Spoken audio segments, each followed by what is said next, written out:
Bonjour, bienvenue sur Ibeos, le guide des voyageurs curieux qui aiment bien s'informer pour mieux voyager. Je vous accueille aujourd'hui sur un podcast qui est dédié à l'organisation de voyages en Croatie, aux principales questions que je vous invite à vous poser si vous êtes en train de réfléchir à un séjour dans ce pays, surtout pendant l'été. Alors, c'est valable aussi pour les autres périodes, mais je vais accentuer sur les éléments à prendre en compte pour la saison estivale, puisque c'est forcément là où il y a le plus de contraintes, où tout est plus compliqué, plus onéreux, et où il faut réfléchir donc à certains éléments pour faciliter ses vacances au lieu de les transformer en prise de tête.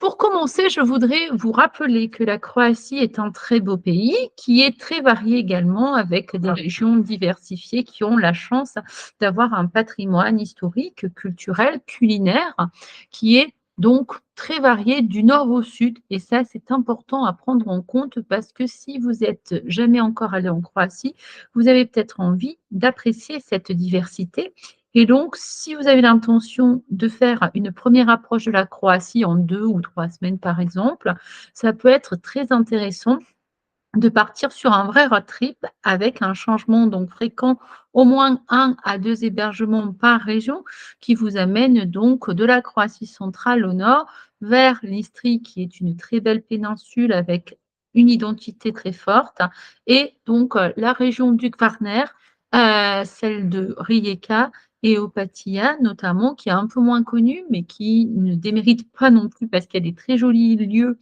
à découvrir. Il y a toutes les îles du Golfe comme Cres, Kerk, Rap.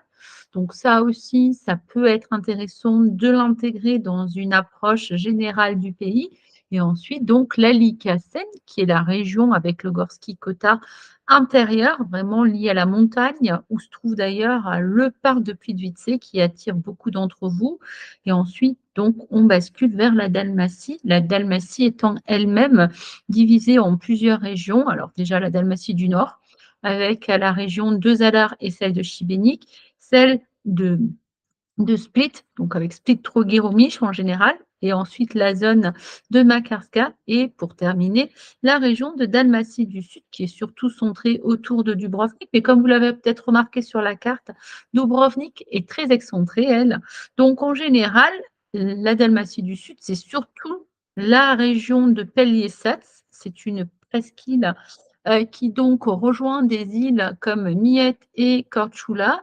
Et donc, c'est une zone qui est également assez sauvage, sympathique et sûrement plus dépaysante qu'on le croit. Parce que même si elle est située au sud, il faut savoir qu'aujourd'hui, l'essentiel des touristes en été se concentre soit en Istrie, pour des régions logiques en fait, hein, c'est la première région qu'on va rencontrer quand on vient en voiture et comme beaucoup encore viennent par leurs propres moyens, que ce soit depuis l'Europe centrale, orientale, qui est quand même le gros lot des touristes qui viennent en Croatie ou donc depuis, la France, la Belgique ou, l'Italie, ben, c'est la région qu'on rencontre en premier. Donc c'est là qu'on va souvent s'arrêter parce qu'on a déjà beaucoup roulé et qu'on ne veut pas forcément rouler davantage.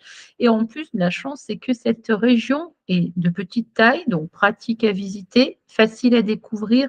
En quelques jours, en tout cas, on peut vraiment avoir un bon aperçu. Elle est aussi à proximité de la région donc voisine de Rijeka, avec les îles comme Kerk et Kres qui peuvent très facilement être intégrées, ou également Lozi, dont on parle moins, mais qui est facile d'accès quand on est sur Kres. En tout cas, c'est le prolongement.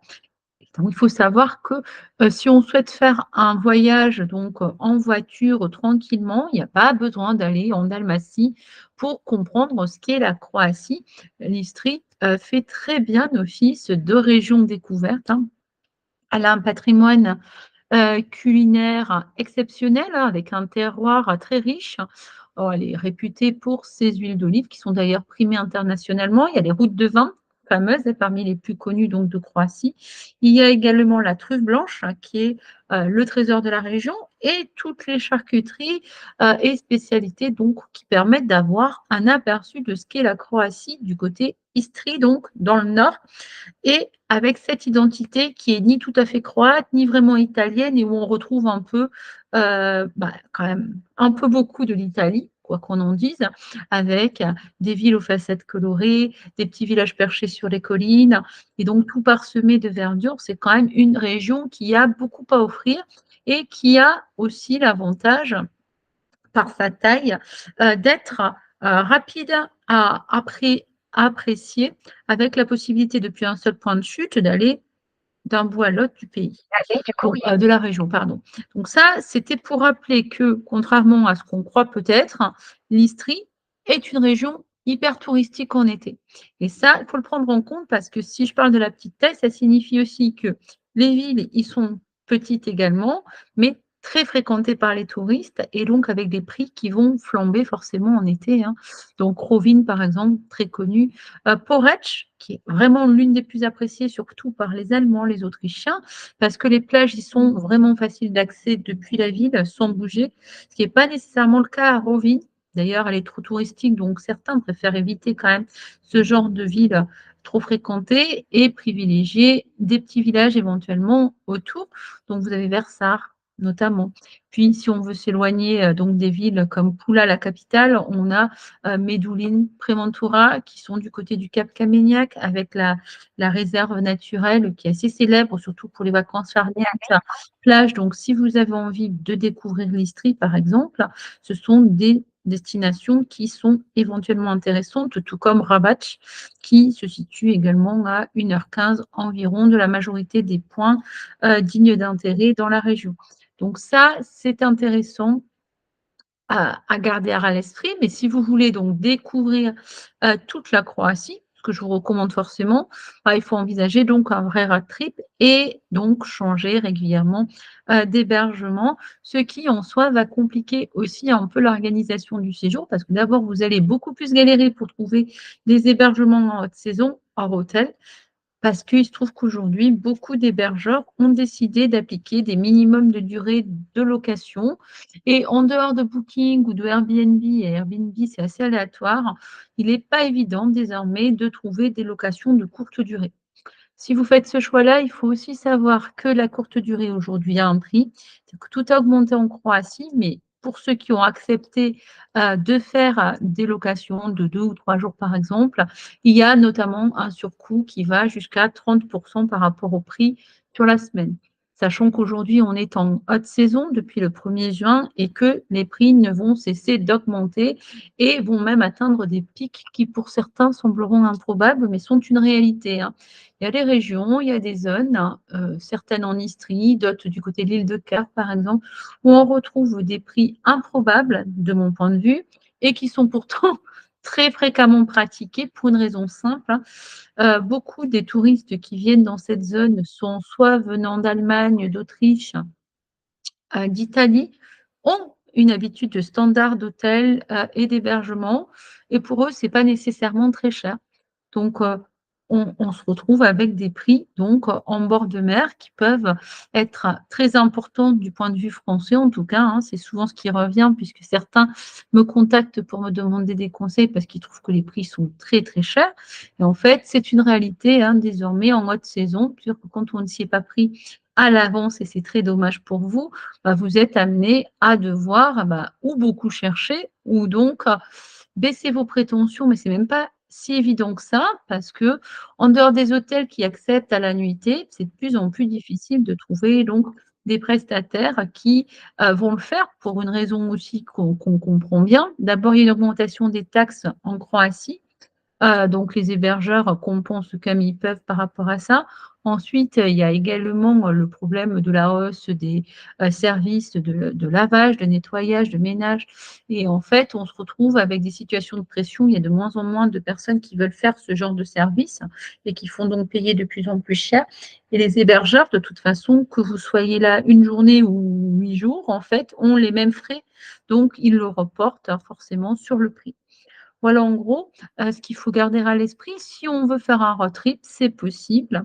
Alors, soit il faut donc accepter de pouvoir payer plus cher, on y gagne dans le sens où on va réduire aussi du temps de déplacement et les allers-retours qu'on peut être amené à faire quand on rayonne en étoile. Donc ça, c'est très intéressant aussi de savoir que quand on fait un road trip en changement permanent d'hébergement, on va pouvoir avancer constamment. Il faut prévoir que l'intérêt aussi pour vous, c'est de penser au retour et pas simplement de faire la route en voyant tout ce qui se présente à l'aller et de repartir après depuis Dubrovnik vers chez vous parce que là, c'est vraiment pas raisonnable. En revanche, donc, on essaie d'aménager un programme, ce qui est possible avec une forme de boucle, hein, en général, hein, soit en rentrant donc par la région de Zagreb, par exemple, en continuant, du côté, de la Dalmatie, puis en allant vers la Dalmatie du Sud, remonter vers la Dalmatie centrale et du Nord, ensuite passer par, Plivice éventuellement, ou par les îles du Kvarner si vous avez déjà vu Plivice à l'aller et puis aller vers l'Istrie ou inversement, ça dépend ce que vous faites comme itinéraire, mais l'idée, c'est vraiment de réfléchir de façon cohérente avec des points et des distances qui sont raisonnables et qui, si possible, ne dépassent pas 3 heures ou 4 heures, hein, parce que c'est déjà beaucoup sur des routes qui sont très fréquentées en été, sur les risques d'embouteillage sont évidents, hein, et avec aussi un temps de trajet qui est souvent quand même assez lent, même hors saison d'ailleurs, où on est autour de 50 km/h, ce qui donc n'est pas énorme. Si vous avez donc l'intention d'emprunter les routes pour voir du paysage, pour, vous arrêter dans des villages, pour, laisser aller peut-être des coups de cœur, ce qui est toujours mieux que de prendre une autoroute sur laquelle on voit rien, mais où on avance vite, mais qui n'a pas d'intérêt touristique. Bah, voilà, on est quand même dans une dynamique où si on emprunte la route, il faut prévoir vraiment qu'on avancera rarement à plus de 40 ou 50 km/h selon les routes. C'est pas mieux forcément dans l'intérieur des terres, hein, puisque les routes sont peut-être moins fréquentées, mais elles ont une certaine dangerosité parce qu'elles sont, soit en montagne, soit assez sinueuses, soit donc pas du tout fréquentées, mais avec des rares personnes qui peuvent y rouler n'importe comment parce qu'elles se pensent chez elles, hein, puisqu'elles sont si peu fréquentées, elles croient que tout est possible. Donc il faut d'autant être plus attentif qu'elles ne sont pas fréquentées. Sur la magistrale, elle l'est tellement que de toute façon, on est obligé d'être attentif parce que ça peut rouler vraiment très lentement, hein, dans certaines zones, à certaines périodes, entre 15 juillet et 15 août, on est quand même au rassemblement maximal des touristes estivaux, donc il faut le prendre en compte. Pour les autres contraintes dont je voulais parler donc, si vous regardez un peu les outils comme Google Maps, vous vous rendrez compte que souvent ils sont sous-évalués en temps parce qu'ils sont extrêmement théoriques et même si, de temps en temps on a envie de les croire parce que ça nous fait plaisir de voir que ce n'est pas très loin, il faut vraiment s'en méfier comme la peste.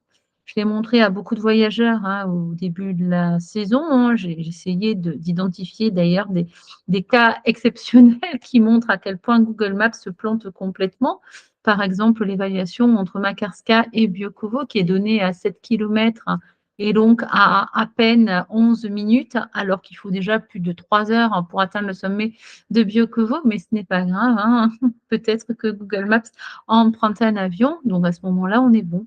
Mais là, il faut absolument faire attention à Google Maps, donc toujours y rajouter au moins 30 minutes de plus, sachant que ça ne prend jamais en compte vraiment, la circulation, que vous allez avoir vous, puisqu'elle est à l'instant T, donc en ce moment, ce ne sera pas celle d'août, hein. Et donc, il faut être vigilant à ce niveau-là. Puis, il y a tous les aspects aussi auxquels on ne pense pas nécessairement, mais quand on choisit des villes là, touristiques, au-delà des prix très, très élevés, surtout à Split aujourd'hui, hein, qui apparaît comme une ville très chère, comme Dubrovnik, alors qu'avant, on ne parlait que de Dubrovnik, mais désormais, Split la concurrence largement. D'abord parce que tous les avions débarquent maintenant principalement à Split et très tôt dans la saison. Ensuite, parce que pour beaucoup de touristes, en fait, c'est plus simple de ne pas se poser de questions. Et donc, si on arrive à Split, on se dit qu'on va y loger. Donc, si c'est pas Split, c'est Trogir, parce qu'on se rend compte que Trogir n'est pas très loin non plus, c'est même plus près de l'aéroport. Mais dans tous les cas, c'est vrai que c'est plus rassurant d'avoir une ville touristique que tout le monde connaît. Et donc, on va la choisir. Ça entraîne quand même des hausses de prix importantes. Il faut savoir que quand on est à Split, ben, l'expérience peut être extrêmement variable, hein, parce que selon où vous logez, si vous vous retrouvez dans les quartiers résidentiels un peu éloignés, ben, ça ne sera pas du tout agréable. L'environnement n'est pas très inspirant. Alors, ce n'est pas du tout insécure, hein, mais par contre, ce n'est pas très joli, hein. En plus, c'est finalement presque loin du centre historique, en tout cas pas pour y aller toujours à pied. Si vous devez emprunter les transports, ça va pas être si simple, hein, donc même si vous trouvez moins cher dans des quartiers un peu éloignés, ça va être compensé par les problématiques, qui sont pas à éluder.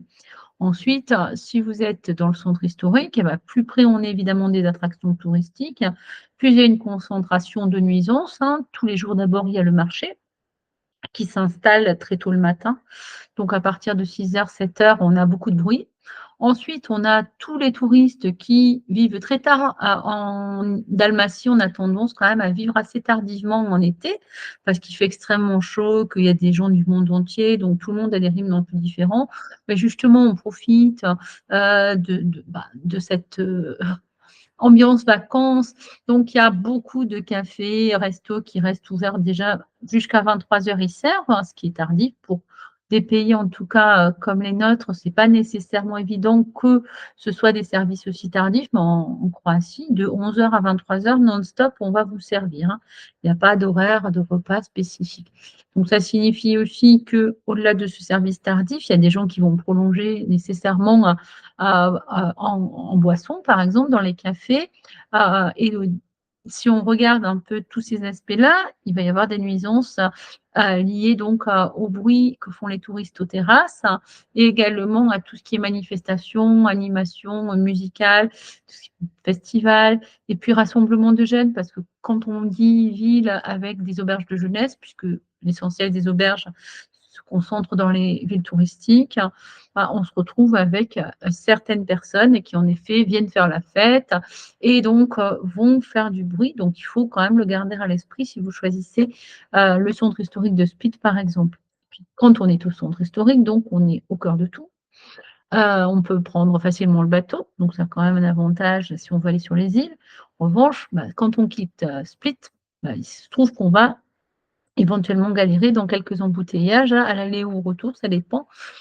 Pour rejoindre, par exemple, les autoroutes, si vous décidez d'emprunter l'autoroute ou si vous allez sur la route, de toute façon, le temps donc de quitter le centre pour aller sur la route, c'est quand même un peu long. Donc, souvent, on vous donne des évaluations depuis Split de façon générale, mais en réalité, selon où vous logez, ça va être un peu plus long, voire beaucoup plus long. Et ça, chaque année, on a des touristes qui se rendent compte qu'ils ont réservé sans faire attention où ils avaient loué et qui se retrouvent dans des zones qui sont vraiment pas terribles. Donc, prenez garde, quand vous choisissez une ville comme Split, il faut savoir qu'il y a quand même de meilleures alternatives. Alors, en alternative, vous avez les villages de la baie de Castella, par exemple, qui sont très sympas. Je ne vais pas vous conseiller Postrana parce que c'est le village à 10 kilomètres de Split qui est donc la porte d'entrée de la ville. Mais quand on regarde, en fait, il y a des engorgements et des nuisances qui sont aussi importantes. Donc, ce n'est pas nécessairement le village à choisir. Ensuite, vous avez donc les villages dont je vous ai parlé de Castella, qui ont un intérêt aussi, c'est-à-dire que le bus dessert très bien la zone. On peut avoir avec l'appli des réductions jusqu'à 50 pour rejoindre donc le centre historique de Split. Et finalement, quand on y réfléchit, c'est presque aussi pratique des fois que de loger dans Split même, surtout dans certains quartiers. Donc après, évidemment, si vous voulez quitter un peu l'ambiance d'une grosse ville avec un accueil touristique qui peut laisser à désirer dans certains quartiers, parce qu'il y a trop de monde, et qu'en saison estivale, beaucoup pètent un câble, on va le dire gentiment, mais c'est vrai que ça peut être assez exaspérant de voir une concentration de touristes aussi massive, en fait, qui est très exigeante parfois, qui ne vient pas des mêmes zones et qui a des attentes assez différentes. Donc, je sais que chaque année, on a des commentaires un peu désagréables, soit sur l'accueil des Croates, soit sur la façon justement de se comporter éventuellement.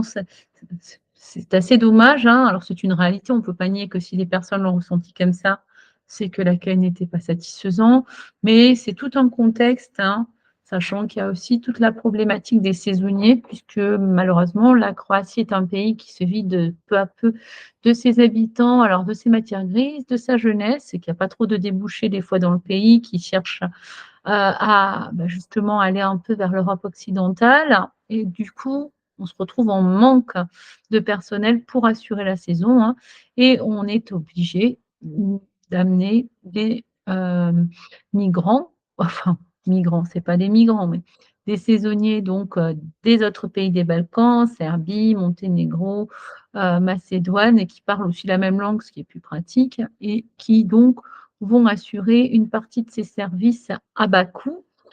Et on se retrouve avec donc des situations économiquement un peu complexes qui ne devraient pas vous impacter en tant que touriste, mais qui sont une réalité malgré tout, dont on doit prendre conscience pour comprendre certaines situations sur le terrain en été. Mais bon, je ne vais pas rester, sur cet aspect-là plus longtemps. Je voudrais donc poser les quelques questions qu'il faut absolument régler pour organiser son séjour. Bon, déjà se demander comment vous allez venir en Croatie. Ben, c'est quand même la première question de base. Est-ce qu'il vaut mieux donc venir avec sa voiture et à ce moment-là, jusqu'où acceptez-vous de rouler à l'intérieur du pays? Donc il faut se fixer une limite. Bien sûr, si vous n'en avez aucune, bah, vous pouvez aller jusqu'à Dubrovnik, mais si vous considérez quand même que vous ne voulez pas passer tout votre temps sur les routes, il va falloir fixer une limite raisonnable et à ce moment-là, voir donc où vous la définissez. Et ça, c'est assez important en fonction du temps dont vous disposez, puisque mécaniquement, c'est lui qui va aussi vous permettre de voir ce qui est réaliste ou pas. Si vous venez en avion, ce qui est le cas de beaucoup d'entre vous, n'oubliez pas d'essayer d'évaluer plusieurs aéroports d'arrivée et de sortie et de ne pas toujours faire un aller-retour parce que ce n'est pas avantageux. En été, en tout cas, ce n'est pas moins cher. Ils profitent du fait que tout le monde ou presque cherche un aller-retour depuis un même point.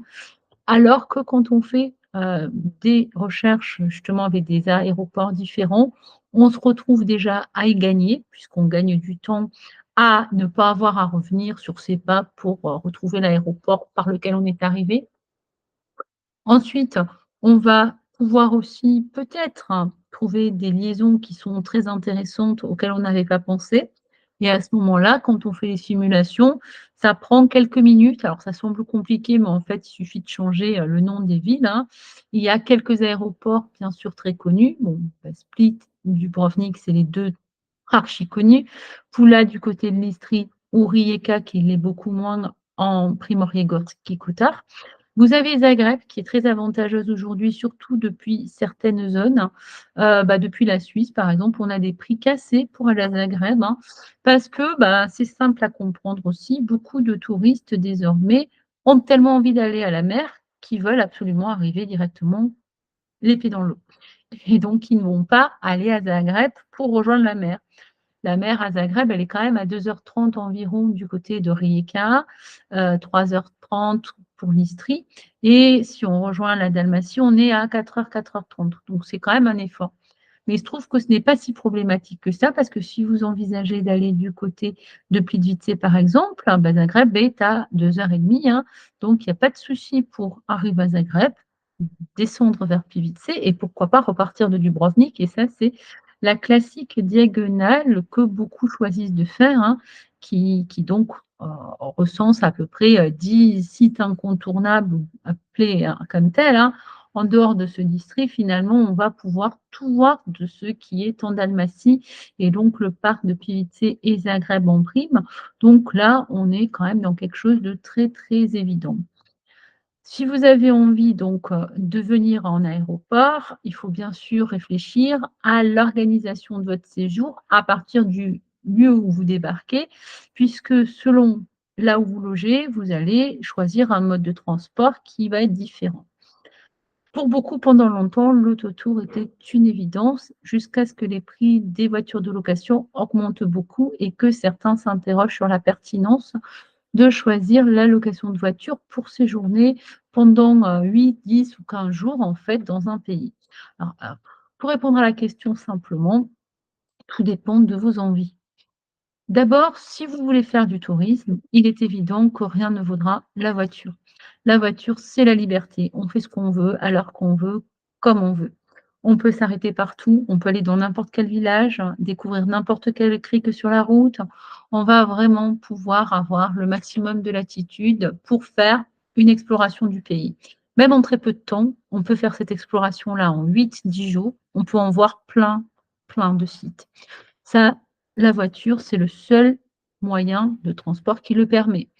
Quand on choisit le bus, bien que les bus soient assez nombreux, on est obligé d'aller déjà de ville touristique à ville touristique, de réduire ses ambitions dans les sites touristiques type Kerka, puisqu'on ne va pas pouvoir explorer le parc tel qu'il le mérite, par exemple. On va être contraint de rester juste autour de la chute circulaire. Et même si c'est l'attraction la plus recherchée dans le parc, c'est dommage de se priver de tout le reste à l'intérieur des terres qui est quand même très intéressant et très beau. Donc, si vous choisissez le bus, il faut savoir que tout est connecté à travers les destinations touristiques. Donc, forcément, on économise en transport, mais on ne peut aller que dans les villes qui sont bien connectées. Les bus sont en général connectés soit entre destinations très touristiques, donc Zadar, Šibenik, Split, Trogir, Makarska, Omiš et Dubrovnik, par exemple. Ça, c'est pour une balade du côté de l'Istrie en bus. Il faut savoir qu'après, pour les connexions à l'intérieur de chaque région, on dépend du centre névralgique de la région. Donc, par exemple, quand on est en Dalmatie du Nord, depuis Zadar, les bus vont organiser les départs vers d'autres destinations, donc Šibenik, parce que heureusement, le pays ne se limite pas à deux villes, la région en l'occurrence, mais ça signifie aussi que, contrairement à ce qu'on croit, les bus ne vont pas aller partout. Et ils sont même assez limités dans certains lieux.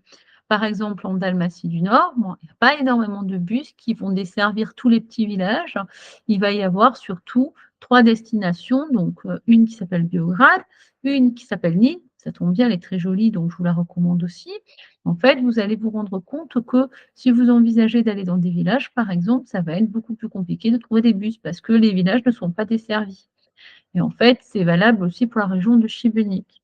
En revanche, un village comme Primošten, un village comme Nîmes vont être faciles à découvrir puisqu'ils sont réputés sur le plan touristique. Donc, il y a des liaisons. Ce n'est pas pour autant simple de connecter toujours plusieurs destinations dans une même journée parce que les heures disponibles ne vont pas nécessairement être si nombreuses qu'on le croit, en tout cas dans certaines zones. C'est moins vrai du côté de Split, parce qu'à Split, justement, il y a tellement de monde qu'il y a beaucoup de liaisons pendant l'été et qu'on peut faire un peu ce qu'on veut comme on veut. Donc, même en bus, on va pouvoir rayonner sans problème. Mais dans d'autres cas, du côté de Dubrovnik ou du côté de Zadar, c'est pas si vrai. Et donc, quand on commence concrètement à regarder ce qu'on aimerait voir et comment on va y aller, on va se rendre compte que ce n'est pas toujours possible parce qu'il faut toujours aller dans le concret de votre voyage. Il ne faut pas simplement s'en tenir à ce que vous avez vu, ce que vous avez lu, ce que d'autres ont dit, parce qu'en fait, chacun dit la sienne, moi la première, mais on ne passe pas assez de temps à contextualiser notre voyage et à se demander ce qui concrètement est faisable. Et quand on commence à le faire, en posant des dates, en regardant quelles sont les destinations possibles en bus, on se rend compte que ce qu'on pensait évident ne l'est plus du tout. Et à ce moment-là, on est obligé de réviser, évidemment, son projet pour devenir réaliste. Donc ça, essayez de le prendre en compte. Ce n'est pas que pour le bus, c'est valable également pour le bateau.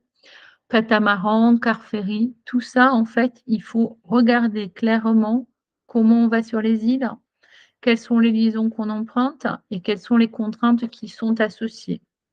C'est important de le garder à l'esprit parce que il y a des contraintes entre le 15 juillet et le 15 août. On est vraiment en car ferry dans la région de Dalmatie, obligé de rajouter 1 heure et demie à 2 heures pour être sûr de monter à bord du ferry pour l'heure qui nous intéresse. Et ce n'est pas négligeable puisque ça fait jusqu'à 3 heures de perdu entre guillemets sur une journée. Ce qui, en plus, oblige à se lever souvent très tôt parce que ce sont des heures déjà matinales et pour être sûr d'accéder au bateau, il ne suffit pas d'avoir réservé. Je le reprécise pour ceux qui ne le comprendraient pas encore. En fait, quand on réserve un billet pour un car ferry, on va nous éditer un billet valable la journée qu'on a choisie, mais sans date. Donc, il n'y a aucune garantie qu'on puisse accéder au bateau à l'heure qui nous intéresse. Et à ce moment-là, on est obligé de créer les conditions pour y accéder. Donc, on arrive 1 heure et demie avant. Quand on voit les départs, par exemple, à 7h45, ça signifie qu'il faut arriver vers 6h15 au port. Donc, qui dit arriver au port signifie qu'on est parti bien plus tôt de son hébergement et c'est déjà matinal. Donc vous voyez que ce sont des contraintes que tout le monde ne veut pas accepter et ça, c'est nécessaire de le faire parce que si vous voulez aller en escapade à la journée, sur une île comme Brač, par exemple, quand on part à 7h45, on est obligé d'intégrer ça. Donc on arrive déjà au moins vers 6h pour monter à bord à 7h45 et ça signifie qu'on va avoir une journée complète sur l'île, hein. Il y a 50 minutes de traversée, puis ensuite on va pouvoir se balader et revenir assez tardivement. Donc c'est une vraie journée. Si on commence à arriver à 11h ou midi sur l'île, c'est pas la peine de débarquer. Sauf à vouloir juste aller se baigner à Zlatnirat, hein. À ce moment-là, pas de souci, vous arrivez à 11h, vous vous baignez, vous repartez l'après-midi et vous êtes allés vous baigner, mais ce n'est pas aller découvrir Brač, on est d'accord? Et c'est valable pour tout. Pareil aussi pour d'autres destinations comme Hvar. Et il faut aussi savoir que le car ferry a cette contrainte-là.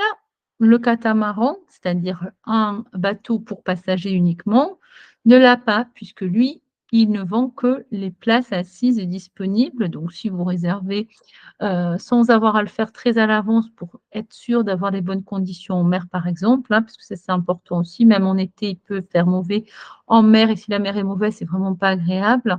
Ah, il faut essayer donc d'organiser sa journée, donc en sachant que quand on vient en catamaran, on y a gagné en temps. On a payé plus cher le billet, hein, mais on a gagné souvent le double de temps puisque au lieu de mettre 2 heures pour aller à Harvard, par exemple, en voiture, vous allez arriver au bout d'une heure en catamaran, vous arrivez directement à Harvard, la ville, donc vous allez éventuellement pouvoir découvrir un peu l'île. Si vous voulez, vous pouvez louer une voiture facilement ou un scooter, par exemple, et aller explorer un peu les zones qui vous semblent sympas pendant cette journée disponible. Donc, c'est grosso modo de 9h jusqu'à 18h30 que vous pouvez passer sur l'île de Hvar. On n'est pas obligé de rester uniquement. Vous allez trouver des chouettes destinations comme Stari Grad, comme Vélo Gravier pour les champs de lavande, la plage de Dubrovitsa ou la baie de Lužica du côté de Svetianilia. Et en fait, vous avez quand même à prendre en compte qu'une fois que vous arrivez sur une île en catamaran, il faut quand même vous organiser pour vous déplacer. Plus simple, ça restera toujours la location de voiture, même principe que sur le littoral, hein. Et ensuite, si vous dépendez des bus, bah là, vous allez perdre beaucoup de temps, hein, parce qu'il n'y a pas beaucoup de bus, contrairement à ce qu'on s'imagine, hein. Et donc, entre le temps que prend le bus pour aller sur ce type de route et le temps que vous allez perdre à l'attendre, la journée passe essentiellement dans ces transferts et c'est vraiment pas pertinent. De toute façon, les bus ne vont aussi que dans les villages principaux des îles. Donc sur l'île de Hvar, hein, bah, vous allez à Starigrad, vous allez à Jelsa, éventuellement vers Boska. Bon, c'est déjà très bien, mais vous n'allez pas pouvoir faire les 4, hein, parce que dans la journée, ça ne marche pas.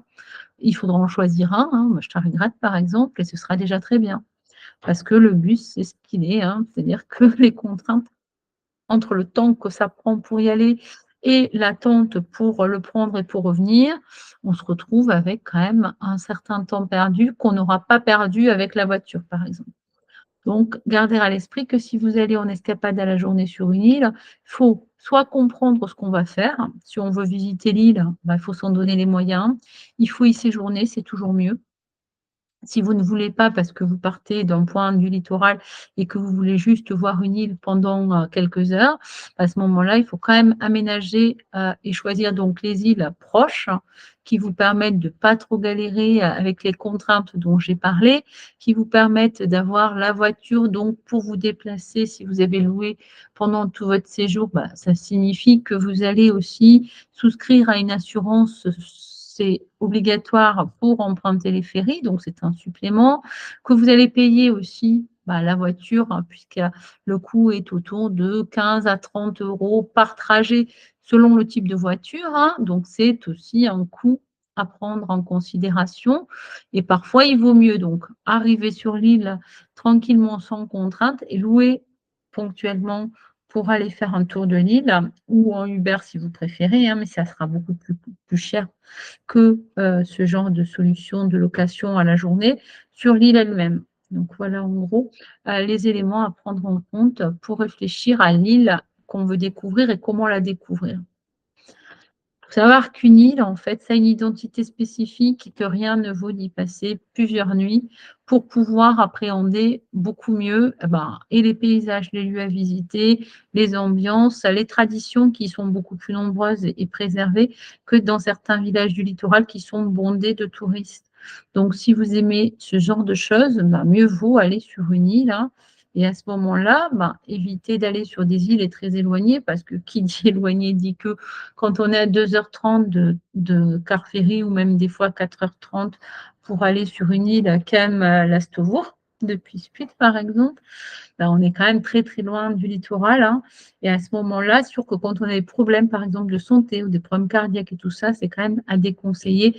Pareil pour les femmes enceintes, hein. C'est-à-dire que si vous êtes enceinte, rien ne s'oppose à ce que vous voyagez, on est bien d'accord, mais par contre, on évite d'aller sur des îles perdues, hein, parce qu'il n'y a pas les soins pour faire face aux problèmes. Les îles sont assez peu desservies, ni en soins médicaux, ni en toutes les obligations que vous pourriez avoir, pour faire face à des urgences. Donc prenez vraiment ça en compte également.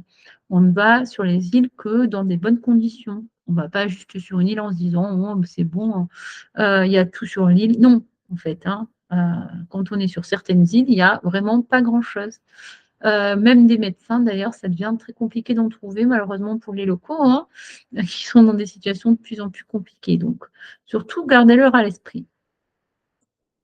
Voilà en gros ce que je voulais rappeler comme principe de base, qui sont, très généraux, hein, comme vous l'avez compris. Déjà, comment venez-vous en Croatie? Ensuite, comment allez-vous vous déplacer pour découvrir les zones autour desquelles vous allez éventuellement rayonner ou que vous allez donc, découvrir sur le mode road trip en changeant régulièrement d'hébergement. Posez la question du nombre d'hébergements que vous souhaitez parce que certains n'ont aucun problème à changer fréquemment, mais d'autres veulent des destinations centrales d'où rayonner. Qui dit rayonner dit perte du double de temps en trajet aller-retour, hein, en carburant, donc aussi le double de carburant et donc en fatigue parce que plus on s'éloigne de son point, plus on va passer de temps à rouler et que, la route est ce qu'elle est. Souvent sur la magistrale, en fait, on va toujours dans les mêmes directions, hein, donc on est amené à toujours aller plus loin encore. Le rayonnement, il est loin d'être pertinent, mais c'est un choix que beaucoup font. Je peux comprendre, hein, il n'y a pas de souci. Pour moi, il est quand même plus logique d'être cohérent, d'avoir plus d'hébergements et de rouler moins depuis ces hébergements-là, en évitant de dépasser les 40-50 kilomètres autour de l'hébergement. C'est quand même plus simple, hein. Déjà, ça fait 1 heure de route maximum et ensuite, ça vous évite de tout le temps vous disperser et d'aller de plus en plus loin, ce qui est pas cohérent.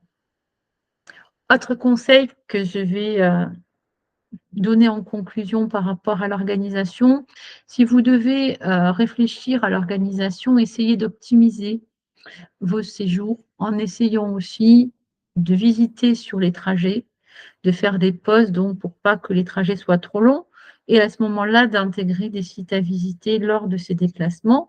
Déjà, c'est plus agréable. Ensuite, c'est plus simple aussi de profiter de son temps plutôt que d'aller d'un point A à un point B pour poser des bagages.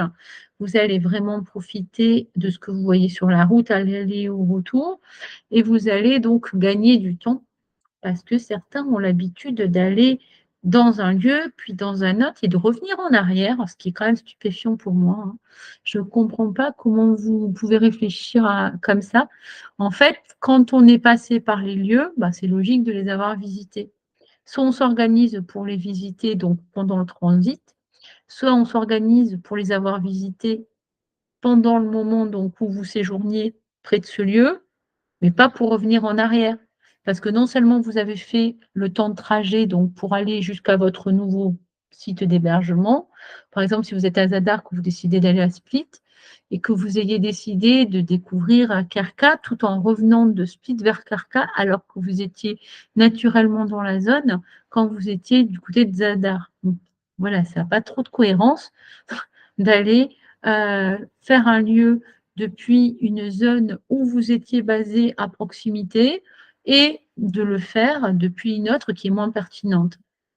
Et ça, c'est souvent une erreur fréquente, hein. Donc j'espère, que les conseils en question, vous auront quand même été utiles. Comme je vous l'ai dit, ne sous-évaluez pas les temps de trajet. Prenez en compte que si on est à 50 km/h, du moment qu'on vous donne 100 kilomètres à parcourir, 80-100 kilomètres, vous en avez pour 2 heures.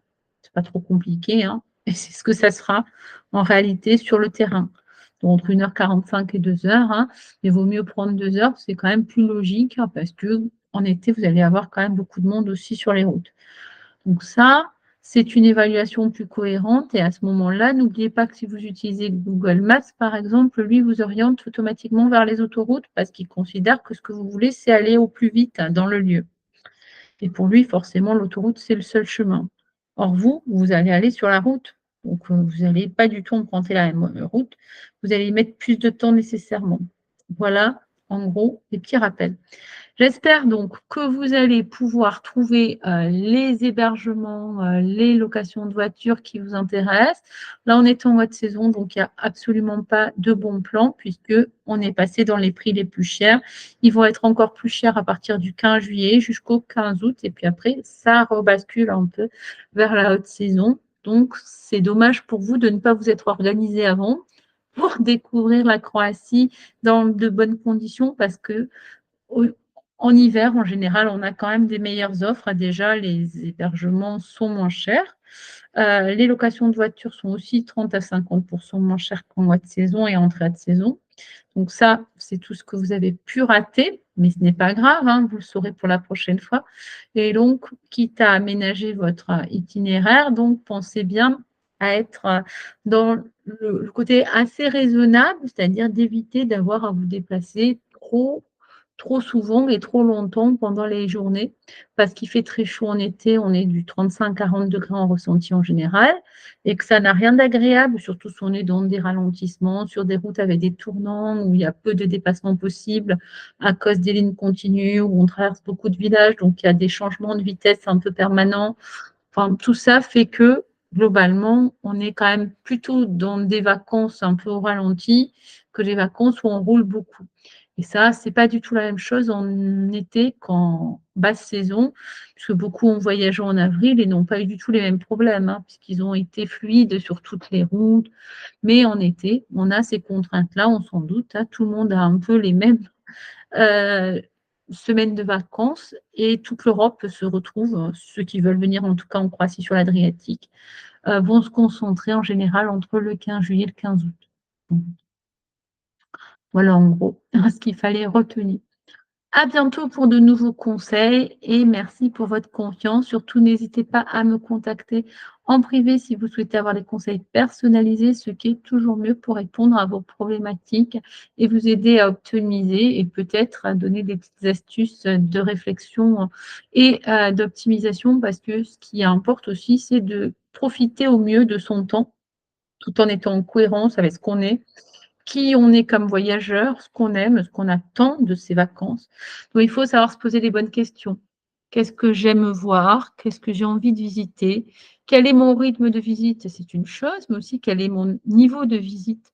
C'est-à-dire que flâner dans une ville à pied tranquillement, se poser à une terrasse, c'est une chose. Quand on visite des musées, qu'on paie pour entrer dans des cathédrales, qu'on visite des églises, on va nécessairement avoir besoin de plus de temps. Donc à ce moment-là, on passe pas du tout le même temps dans les villes. Ça peut aller de 2, 3, 4 heures maxi dans une ville à une journée complète sans voir le temps passer. Donc ça aussi, c'est important de savoir ce qu'on cherche. Pareil pour les randonnées, hein, quand on dit qu'on veut randonner, il faudrait savoir ce qu'on met dessus, hein, puisque c'est pas du tout la même chose de marcher dans la nature un petit moment, parce qu'on aime justement, profiter de l'environnement, que de faire des vraies randonnées qui sont exigeantes, qui donc supposent de l'organisation, de la topographie, de savoir où on va, de savoir ce qu'on veut voir. Dans les parcs nationaux ou naturels, en tout cas, c'est une évidence mais en dehors aussi. Donc si vous devez faire des randos, jaugez bien votre niveau de sportivité et ce que vous avez envie de voir et faire. Et surtout, on casse des randos le matin parce que compte tenu de la chaleur, c'est quand même beaucoup plus facile parce que le reste de la journée, c'est très compliqué de randonner en Croatie. Mais c'est normal, il fait très chaud, même en montagne, il peut faire très chaud. J'espère donc que vous avez des infos qui vous sont utiles et je vous dis à très bientôt et surtout, restez curieux.